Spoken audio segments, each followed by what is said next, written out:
শিশুশ্রম রোধে কালিয়াগঞ্জ পৌর বাসস্ট্যান্ড এবং রেল স্টেশনে বিশেষ অভিযান চালালো প্রশাসনের দল।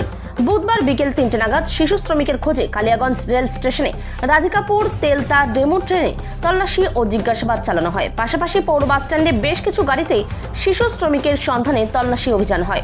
শ্রম দপ্তর, জেলা শিশু সুরক্ষা unit, child helpline, rail, RPF, DLSA প্রতিনিধিদের সম্মিলিত দল এই অভিযানে সামিল হয়েছিলেন।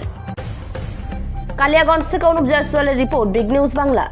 আজ আচ্ছা, আমার নাম হচ্ছে অজয় দাস, লেবার ইন্সপেক্টর, কালিয়াগঞ্জ পৌরসভা।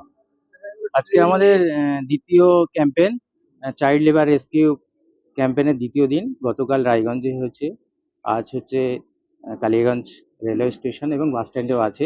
এছাড়া 24 এবং 26 প্রোগ্রাম আছে Dalkhola railway station, Islampur railway station.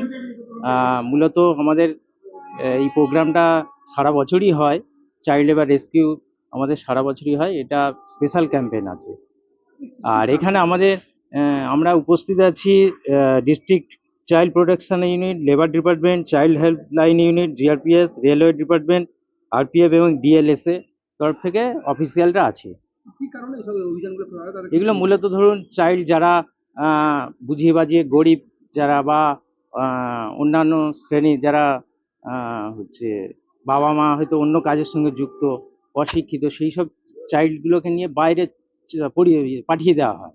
বাইরে হচ্ছে অল্প মজুরির বিনিময়ে তাদেরকে বিভিন্নভাবে বুঝিয়ে বাজিয়ে নিয়ে যাওয়া, সেগুলোকে মূলত উদ্ধার করা এবং তাদেরকে শিক্ষা জগতে ফিরিয়ে আনা, রিহ্যাবিলিটেশন করা, এগুলো মূলত কাজ।